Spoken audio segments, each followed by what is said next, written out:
नमस्कार माझा त्या तमाम कुवाऱ्या पोरांना। तर मित्रांनो, विषय खूप भारी आहे। व्हिडिओ एक नंबर व्हिडिओ होणार आहे, फक्त तुम्ही व्हिडिओ पूर्ण बघा।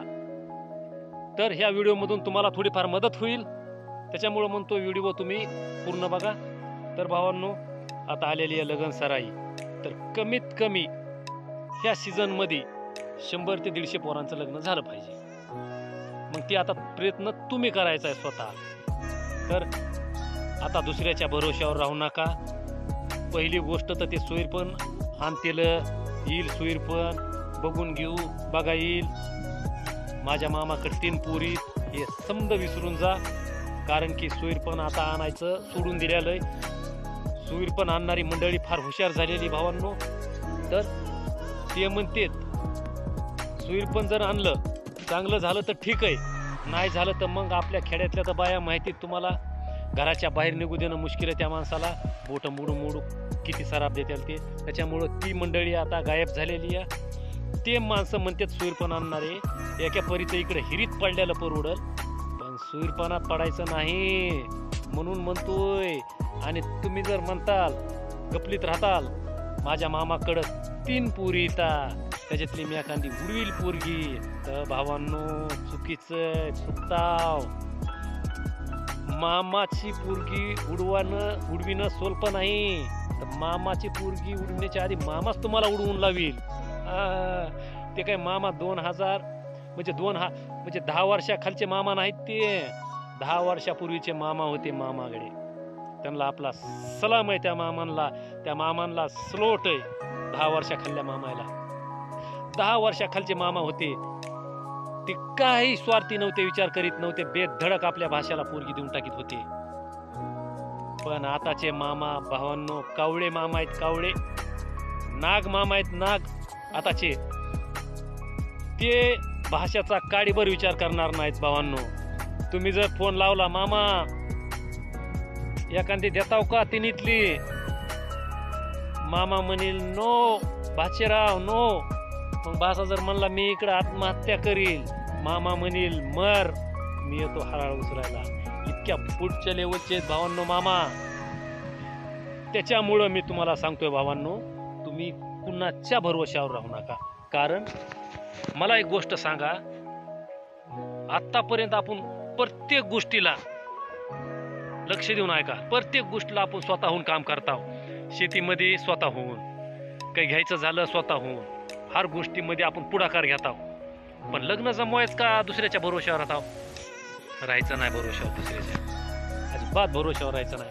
आपण स्वतः कोऱ्या पोरा खडे होय, जाग होय, स्वतःच्या पायावर उभा टाकायचं आणि प्रयत्न करायचा। कुठंतरी टाका बिडा भिडवायचा, आपण कुणाचे रटे खायचे नाही। तर टाका बिडा भिडव म्हणलं की तर काय करायचं, ज्याच्या कुणापाशी पोरगी, त्या पोरीच्या बापा वडिलाला त्याचं कुणासंग चलतं ह्याचा प्रयत्न करा, त्याच्याशी संपर्क साधा। आणि त्याच्याशी संपर्क साधल्यानंतर त्याला सांगा, बाबा त्या माणसाला बोला की मी चांगला पोरगा आहे, कुठलं व्यसन नाही मला, काय नाही, गरीब माणूस आहे, खाऊन पिऊन टंग आहे, थोडा करा मग विचार, असं आपण स्वतः बोला, स्वतः झिजा, तेव्हा काय की काय झालं तर। नाही तर दुसऱ्याच्या भरोश्यावर बसताल तर खूप अवघड आहे माझ्या भावांनो, माझ्या शेतकरी मित्रांनो। दुसऱ्याच्या भरोश्यावर 1% सुद्धा बसू नका। खायच्यात का तुरीच्या शेंगा? हा, आता असला विषय काढल्यास काय सोनं खवाटायचं नाही की हो, सोनं शेंगा काय आहेत? तर मित्रांनो, तुम्ही स्वतः प्रयत्न करा, कारण की लग्नाचं वय जवळ जवळ निघून जायला लागलंय भावांनो। तुम्ही म्हणताल कसं निघून जायला लागलंय, तुम्ही म्हणताल आणि आता शिकता मला 25 वर्ष झालंय आणि 75 वर्षे बाकी आहे। चुकीचं आहे, फार चुकीचं आहे। 100 वर्ष आयुष्य नाही मित्रा, आयुष्य 50 वर्षाचं। 50 देवानं फक्त 50 वर्षाचं आयुष्य दिलेलं आहे, ते बी लय खूप पुण्य केलं असलं तर। अति जर पुण्य असेल तर 50 वर्षाचं आयुष्य आहे, तर त्यातले 25 निमे गेलं ना लग्नाचं वय निघून मग। त्यामुळं म्हणतोय कुणाच्या भरोश्यावर न बसता आपण स्वतः प्रयत्न करा, स्वतः टाका बेडा, कुठं कुठं जमतंय का बघा, आणि जमतंय का बघा नाही जमवाच. प्रयत्न जर केला तर काय होऊ शकत नाही सांगा मला, होऊ काय शकत नाही. तुम्ही फक्त दुसऱ्याच्या भरोश्यावर बसला म्हणून थोडं लांबलं या. आजपासून दुसऱ्याच्या भरोश्यावर बसायचं नाही, प्रयत्न करीत राहायचा. ही नाही ती नाही ती, डायरेक्ट कुणाला त्रास द्यायचा नाही पुरी सुरीला. म्हणजे मार्गाने प्रयत्न करायचा. बाबा मी अशी भेट घेऊ सांगायचं, बोलत राहायचं. इज्जत लाज लज्जा सोडून द्यायची संधी, तर लग्न होईल.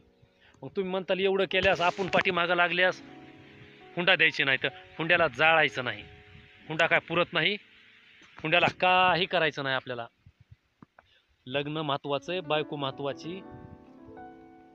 लग्न झाल्यानंतर दोघांनी कण शेतात दणदण काम करायचं, खूप पैसा कमवायचा, त्याचा विचार करायचा नाही.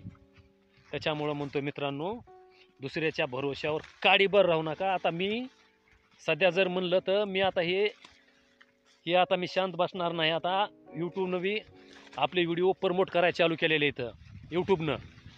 तर मी सतत व्हिडिओ टाकत राहणार. माझी ह्या व्हिडिओची दखल सरकारनं घेतली पाहिजे. सरकारनं एवढा व्हिडिओ शेअर करा. सरकारनं म्हणलं पाहिजे काय चालू या. तर भावांनो, सरकारनं दखल घ्यायत का व्हिडिओ शेअर करा. मामा बेमाच्या भरोश्यावर बसू नका. कारण की आताचे मामा कावळे मामा आहेत, देणार नाहीत पोरगी. त्याच्यामुळं तुम्ही स्वतः प्रयत्न करा. तुमच्या वेदना काय आहेत, तुमच्या अडचणी काय आहेत. भावांनो, 1 लाखातला शब्द बोलू का, 1 लाखातला. मनामध्ये किती दुःख आहे, किती काय आहे, एवढं दुःख असताना हसायचं कसं, हे माझ्या कुवाऱ्या भावाकडून शिकावं. अरे कुवाऱ्या भावाकडून शिकावं. हे मनामध्ये किती दुःख असताना ते हसतं या. तुला सलाम आहे भावा माझा. मी आता ही चळवळ थांबविणार नाही. तातडीनं एवढा व्हिडिओ शेअर करा, सरकारपर्यंत गेला पाहिजे. आणि सरकारने ह्याच्यावर बैठक घेतली पाहिजे भावांनो.